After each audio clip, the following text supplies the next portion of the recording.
Yan, isang mapagpalang araw sa ating lahat. Ngayon, meron tayong special sharing, no?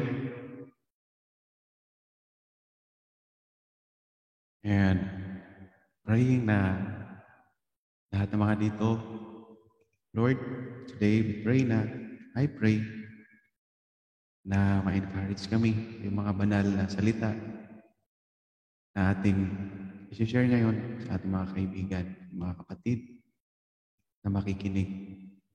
Thank you, Father God, for this opportunity. Bless your word, that this word, Lord God, will be planted sa aming mga puso and will give us strength. And this may bear fruit and give us life. Salamat, Panginoon. This we ask and pray. In Jesus' name, Amen. Ayan, kumusta ang bawat isa sa atin? Today, I would like to share about encountering storms in life. Meron ako nabasa dito sa Mark chapter 4. Napakasarap siya na story in the Bible with Jesus Christ and His disciples. Talking about storms, no, literally, ano ba ang storm dito sa mundo? Nakakatakot, nakakadisturbo, diba? Nakakasira ng ating mga hanap buhay, nakakamatay. Lahat ng mga negative effect ng storm ay sobra-sobra sa ating buhay. Ganon din, no, sa ating spiritual reality sa ating buhay. Meron din tayong mga storm na mararanasan. Whether we like it or not, meron talaga tayong may encounter na storms in life. Kaya we need the Lord para malagpasan natin anumang unos na ating may encounter. Every storm in life, in this world, has an end. Right? Amen? Hindi naman magtatagal ang bagyo, anumang unos. Dadaan lang yan at lilipas. Kaya huwag tayong mawalan ng pag-asa.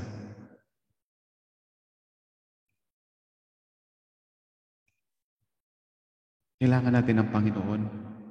Kasi siya lang ang may kalakasan at ating masasandalan sa time ng kagipitan.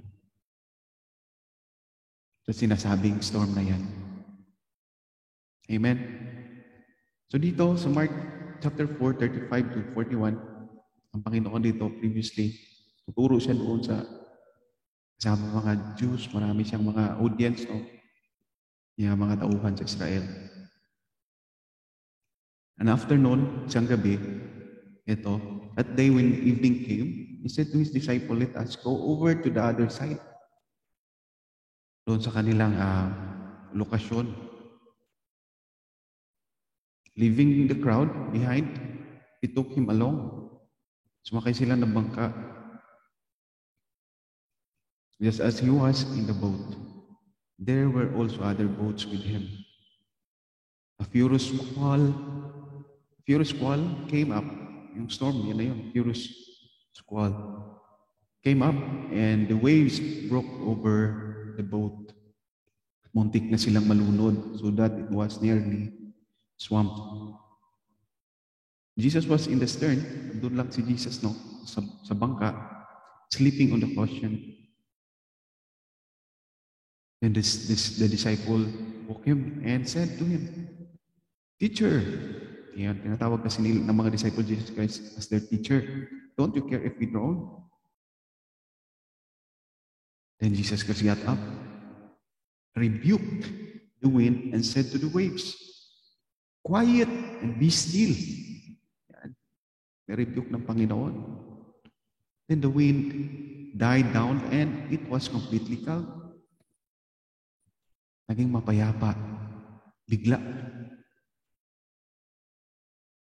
nawala ang storm, yung furious storm, nang dahil sa ginawa ng Panginoon. At sinabi niya sa kanyang mga disciples, He said to His disciples, "Why are you afraid? Do you still have no faith? Do you still have no faith?" This question is very applicable din sa atin. Mayroon ba tayong mga unos sa buhay? Normally, natatakot talaga tayo. Andun pa ba yung ating tiwala sa Panginoon? So storms is a kind of testing sa ating buhay. So let's continue. The disciples were terrified and asked each other, ayun, tatanungan sila, no? Gugulat sila, puno ng takot. Sabi, who is this? Even the wind and the waves obey Him. Diba? Jesus Christ is with them. All the time, nagtuturo, gumagawa ng mga miracles.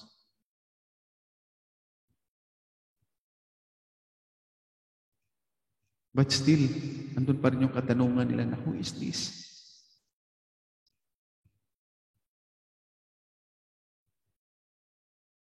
Masusubok talaga ating paniniwala sa Panginoon as we go through.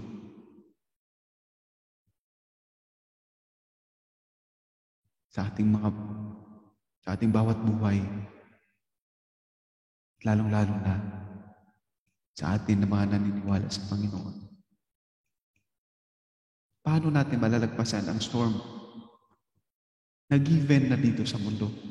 Na hindi natin pwedeng maiwasan yan. Wala talagang paraan para maiwasan yan. Kundi ang lumapit at humingi lang ng tulong sa Panginoon. Ngayon may ginawa ako, no? Klaro sa atin, paano natin malagpasan ng Panginoon. Gumawa ako ng acronym, STORM. Yun, paano natin malagpasan ang storm sa ating buhay? Hindi natin maiwasan at pwede natin yung malagpasan. How? STORM. Yun, acronym. Letter S tayo, letter S. Ayan, kung mayroon kayong ballpen, pwede nyo isusulat.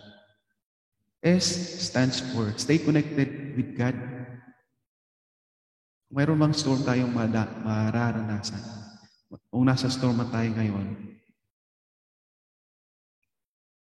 yun man yung ating sitwasyon ngayon, nasa storm tayo, lumalaban. We need to stay connected sa Panginoon. In John 15, verse 5, sabi dito, I am the vine, and you are the branches. If you remain in me, I in you, you will bear much fruit. Apart from me, you can do nothing. Yun, apart from me, you can do nothing. Apart from the Lord, yung mga pagsubok natin, wala tayong magagawa dyan. Kailangan natin, we need the Lord. We need His help. We need His holy presence sa ating buhay. We need His guidance. We need His power para natin malagpasan anumang sitwasyon na mayroon tayo ngayon. Ang Panginoon lang may kakayanan. At ang Panginoon mismo ang solusyon. Yun ang letter S doon sa storm. Next is letter T. Storms are testing of our faith. As we are children of God, believing in His power, itetest ng Panginoon yan. At may apply natin yan sa ating buhay. Makikita ng Panginoon gaano na tayo katatag. At tayo mismo, makikita natin gaano na tayo katatag ba sa Panginoon. Sa James 1, verse 2 up to 4, sabi dito, consider it pure joy, my brothers and sisters, whenever you face trials of many kinds. Ayun. Because you know that the testing of your faith produces perseverance. Perseverance, no? Let perseverance finish its works, so that you may be mature and complete, not lacking anything. Yung mga trials na nai-encounter natin, it's a part of testing sa ating faith sa Panginoon. Para tayo maging mature, maging strong enough. Kasi hindi lang iisang storm ang ating may encounter dito sa mundo. Habang tayo tumatanda, kailangan din natin maging mature, ating spiritual, ang ating paniniwala sa Panginoon. By facing these different kinds of trials, storms in our lives. And by trusting the Lord, that we are not alone. Na kaya nating malagpasan ang mga pagsubok na yun, mga pagsubok na darating. Kasi connected tayo sa Panginoon.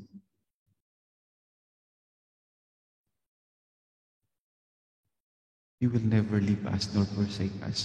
Sabi nga ng Bible. Sabi ng Panginoon, pangako na yun.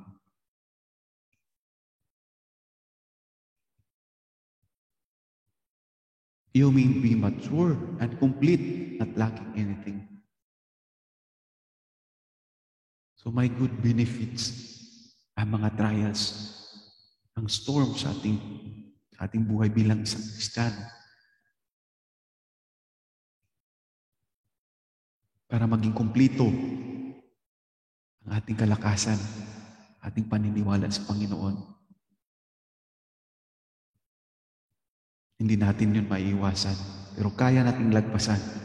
Kasi kasama natin ang ating Panginoong makapangyarihan. Amen? That is letter T, testing of our faith. Ngayon, letter O. Para natin malagpasan ang mga storm ating ma-encounter sa buhay. My dear brothers and sisters, we need to know God. Letter O, obedience of God's teaching. Kailangan nating makinig. Kailangan nating makilala ang Panginoon. At susundin natin bawat ating naririnig. Susundin natin bawat turo ng Panginoon. Because that is our guide. That is our compass na magdadirect sa atin. Na maglilid sa atin sa tamang daan para malusutan ang mga pagsubok na ating mai-encounter.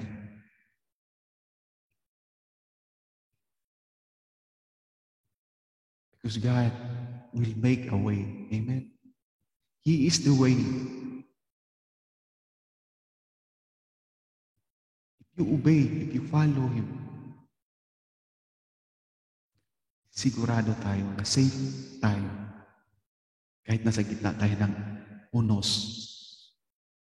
hindi tayo malulunod. Kahit nasa gaano man kalaki ang alon, hindi tayo malulunod kasi ang Panginoon ang ating kasama. Nasa likuran, nasa harapan, sa giliran. We are surrounded by His holy presence and power. Amen? That is why we need to know Him. Kailangan nating makilala ang Panginoon by reading His Word. So that we know His command, we know His guidance.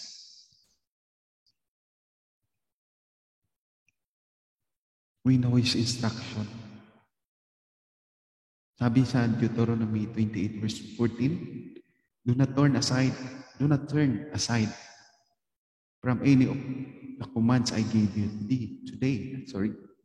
Do not turn aside from any of the commands I give you today.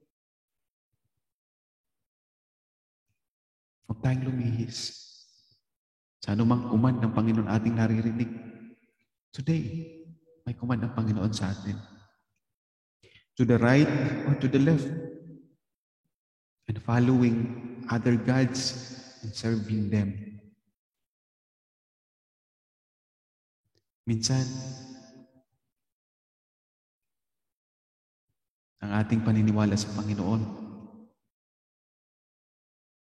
ay 50-50 lang. Mas minsan, mas naniniwala tayo sa ating sariling paraan. Alam nyo, parang mayroon na rin tayong ibang Panginoon noon. Parang sarili na rin mismo natin tayo nagtitiwala. Higit pa sa ating Panginoon.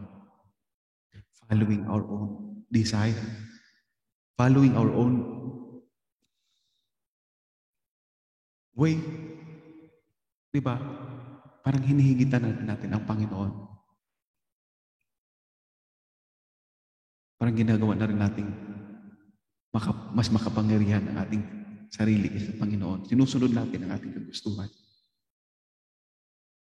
Kaya minsan lalong bumibigat ang ating mga problema. Minsan lalong bumibigat ang ating dinadanas. Kasi hindi tayo nakikinig, hindi tayo sumusunod sa Kanya. Obedience of God's teaching. Kung ano man tinuturo ng Panginoon, naririnig natin ngayon. Obey. Listen and obey. Huwag tayong lumihis sa Kanyang mga utos, kaliwa man o pakanan. Stay focused sa Panginoong Diyos para tayo maiahon at hindi malunod sa anumang storm na mayroon tayo o sa anumang storm na darating. Hindi tayo padpa rin at tangayin. Kasi connected tayo at nag-obey tayo. Kasama natin ang Panginoon. And of course, kilala natin ang Panginoon. Mayroong mga pangako ang Panginoon. Sa letter O, obedience. Letter R na tayo. From the word storm. Letter R na tayo. Ang una, letter S, stay connected with God.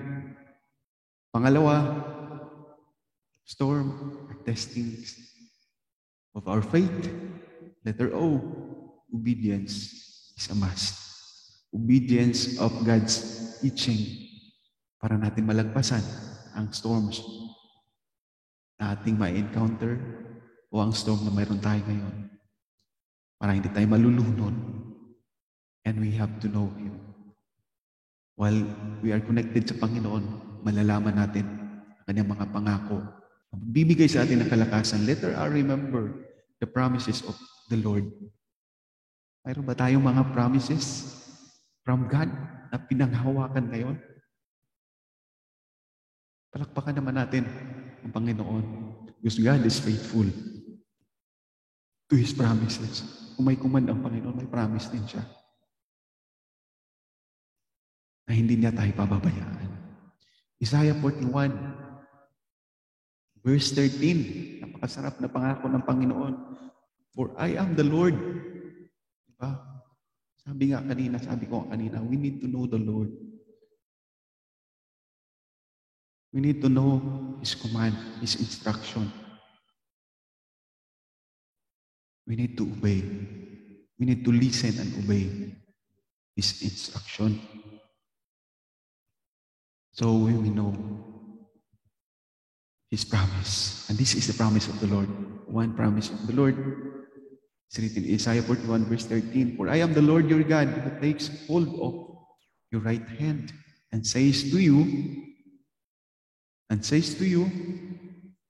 do not fear, I will help you. Tutulungan ka ng Panginoon. Ano mang klaseng storm ang mayroon ka ngayon? It may, it may be emotional problem.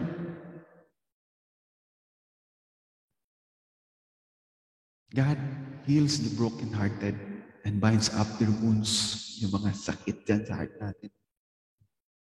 The Psalm 147 verse 3, He heals the brokenhearted and binds up their wounds. Jeremiah 30 verse 17, But I will restore to you to health and heal your wounds sa mga may karamdaman. Emotional man yan, physical man yan, spiritual man yan, i-restore yan ng Panginoon. Stay connected lang tayo sa Panginoon. Kumapit tayo sa Panginoon. At sa mga nag-worry sa kanilang mga future, tayo, lagi tayong nag-worry sa ating mga future, di ba? Jeremiah 29 verse 11, For I know the plans I have for you, declares the Lord, plans to prosper you and not to harm you, plans to give you hope and a future. Napakasarap pakinggan ang plano ng Panginoon sa atin. And God is faithful. Once again, we just need to be connected sa Panginoon. We just need to be aware sa Kanyang mga command sa atin. Because it is our guide. Sa ating mga pagsubok, paano natin malagpasan?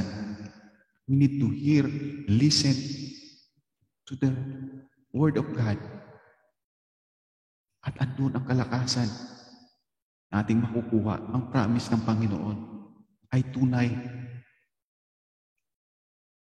Sa mga napapagod. Matthew 11 verse 28, Come to me, all of you who are weary and burdened, and I will give you rest. Sabi ng Panginoon yan. Amen. Wala tayong ibang panghahawakan. Sa gitna ng unos, problema, o ano man yang bigat na yung ating daladala sa ating buhay. Wala tayong ibang sandalan. Wala tayong ibang unan ng kalakasan, kundi ang Panginoon lamang. At dapat mayroon tayong pinanghawakan na pangako ng Panginoon. Mayroon tayong huhugutin sa time ng unos, bagyo, storms, na ma-encounter natin habang tayo nabubuhay dito sa mundo. Remember the promises of the Lord and plant it in our heart.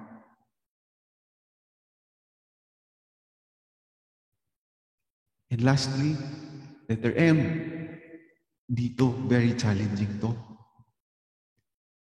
Storms are made for God's glory and will make us stronger as a child of God. Kanina, di ba, sa second, testing lang yan sa Panginoon para tayo maging strong enough as a Christian, as a child of God.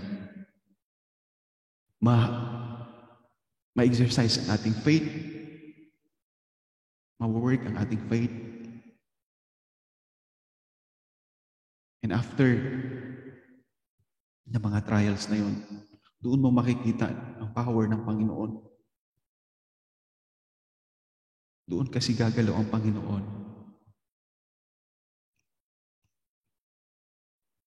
Sa time na meron tayong mga pagsubok. Hindi naman maipakita ng Panginoon sa mga blessing time na bless ka. Di ba makalimutan pa nga natin magpapasalamat sa Panginoon? So hindi siya mabibigyan ng papuri. But when we are in testing, trials, pag nalagpasan natin yun, doon natin siya pinupuri. Thank you, Lord. At sana nga, habang nasa pagsubok tayo, hindi tayo lumihis ng landas. Hindi tayo humanap ng sarili nating paraan. Sana connected pa rin tayo. Kung mayroon tayong problema ngayon, sana connected pa rin tayo sa Panginoon. Patuloy na naniniwala sa kakayanan ng Panginoon. Sa 1 Peter chapter 1, verse 7, sabi dito, these trials will show that your faith is genuine. Doon makikita ang ating faith. It is being tested as fire test and purifies gold. Diba? It is being tested as fire test and purifies gold. Ganon.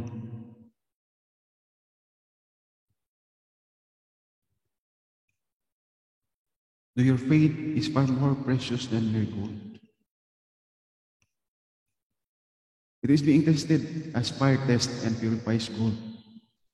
Though your faith is far more precious than your gold. So when your faith remains strong through many trials, when your faith remains strong through many trials, it will bring you much praise and glory and honor on the day when Jesus Christ is revealed to the whole world. At the same way, doon kasi mabigyan ng papuri ang Panginoon. Doon niya may papakita ang kanyang power sa atin. Sa kalagitnaan ng unos. Doon natin makikita kapangyarihan ng Panginoon.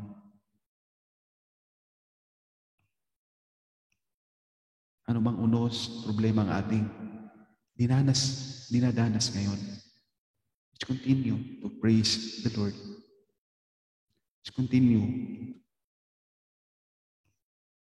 to be connected as a child of God, depending always on His power, not our own power, our own ability. Kasi wala talaga tayong magagawa apart from God. We need to trust the Lord because He is able, even the storm, nag-uubay sa Kanya, kaya niyang pahupain. Sinabihan lang niya na, quiet and be still, kumalma. Yan pa kaya problema natin ngayon? Feeling mo natin na nalulunod na tayo. Tumawag lang tayo sa Panginoon. Katulad ng ginawa ng mga disciple. Tumawag sila sa Panginoon. Hindi natutulog ang Diyos. Katulad sa iniisip ng mga disciple. Na nakahiga, nakapikit. Tumawag sila sa Kanya. On the spot, di ba? Pinakalma niya, pinatigil ang storm. At lahat sila namangha sa kapangyarihan ng Panginoon. Ano mang mga problema na meron tayo ngayon, huwag tayo mawala ng pag-asa. Magtiwala sa Kanya ng buong buo. Lahat ng mga pagsubok na meron tayo, lagi, always tayo nakakonect sa Kanya. Siguradong malalagpasan natin yan siya. Ayaw ng Panginoon na may isa sa atin na masasaktan. Ayaw ng Panginoon na mapapahamak tayo. Kumbaga, tinitrain niya lang tayo. Na para lalong tumitibay ang ating tiwala sa Kanya. Kaya huwag tayong gumawa ng sariling paraan. Huwag tayong lumihis ng landas kahit mabigat, sobrang bigat na. Tumawag, magtiwala sa Kanya. And brothers and sisters, the Lord is telling us today, be still. Come closer to Him who is our loving, mighty Father in heaven.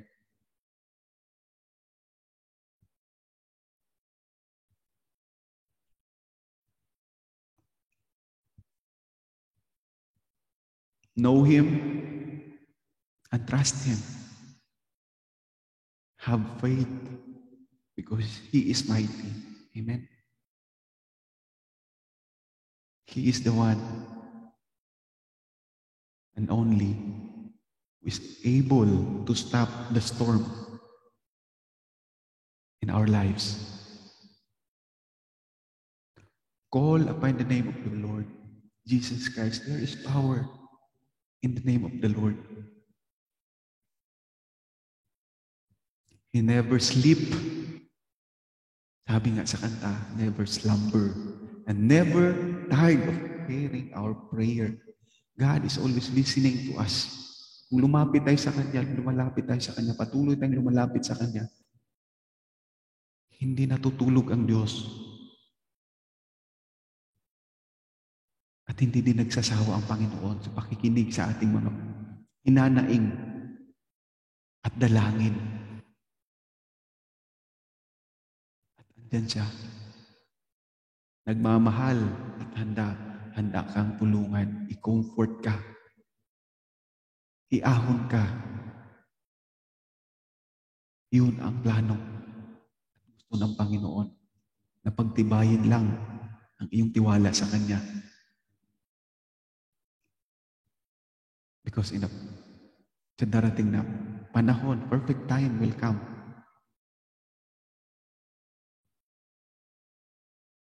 Makakasama natin ang Panginoon.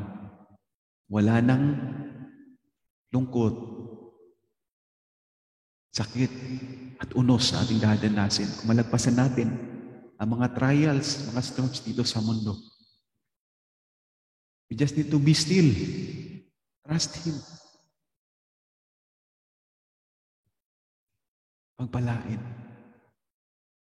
ng Diyos ang patuloy na inahanap ang Kanyang presensya, ang Kanyang kalakasan.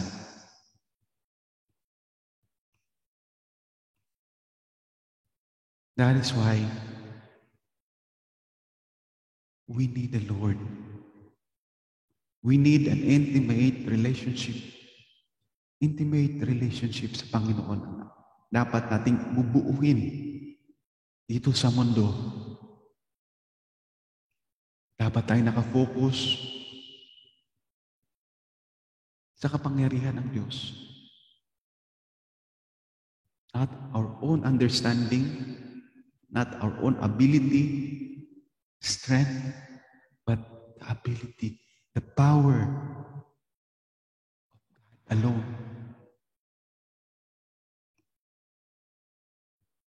Have an intimate relationship to our mighty Father, so we may know His power. Maranasan natin ang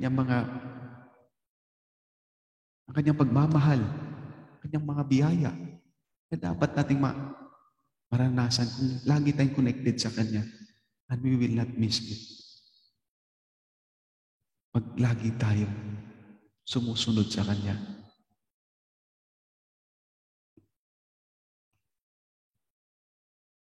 At hindi tayo mawawala ng lakas, because He will strengthen us in times of stormy situation. Because we are with Him. Ang Panginoon ang ating kalakasan. Stay connected with the Lord.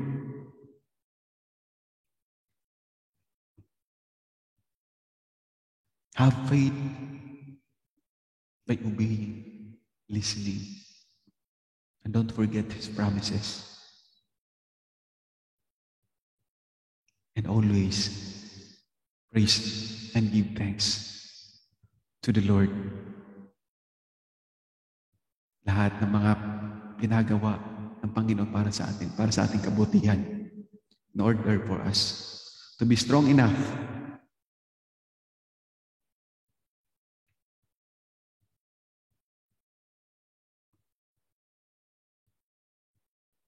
kaya huwag kang susuko. Kumapit sa Panginoon. Kasi ang Panginoon hindi lang siya nagbibigay ng solusyon. Siya mismo ang solusyon.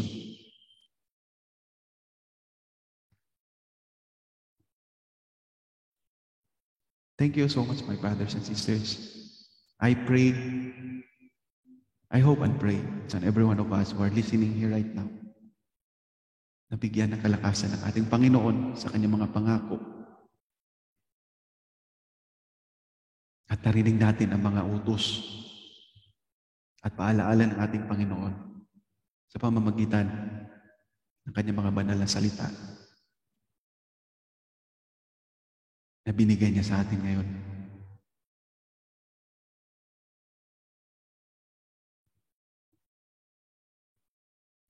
Maraming salamat mga kapatid. And my prayer is, thank you, Father, for being our protector, shield, and Savior. May your power will be shown to each and every one of us and give you glory and honor even in the midst of the storm. Bigyan mo kami ng kalakasan na hindi kami mawala ng pag-asa, courage. Palakasin mo kami sa anumang mga pagsubok mayroon kami ngayon, O Lord.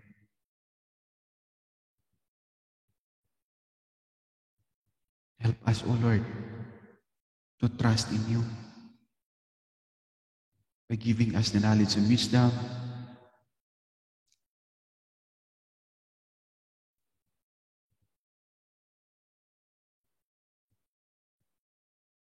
na magpapalakas sa aming bawat buhay sa aming pang-araw-araw. Salamat sa iyong mga paalaala. Salamat sa iyong mga utos, biyaya, at mga pangako, Father God. May all those words of encouragement, O Lord, naming narinig today will be planted in our heart. Ayun ay maging kalakasan namin mula ngayon hanggang sa iyong pagbalik. We give you praise, honor, glory, and adoration, Father. Oh God, ito po aming inihiling sa iyong banal na pangalan sa Panginoong Jesucristo, ng Diyos, tagapagligtas. Amen. Maraming salamat mga kapatid. Sana inyong narinig at na-bless kayo sa mga pangako, utos. At sana ito'y nagbibigay ng kalakasan sa atin ngayon. Trust God. Hindi natutulog ng Diyos. Hindi tayo pinapabayaan ng Diyos. Jesus loves you. He loves us so much. Stay connected sa Panginoon. God bless everyone. Salamat po sa inyong lahat. God bless you and your family. And I love you all with the love of Jesus. Praise God.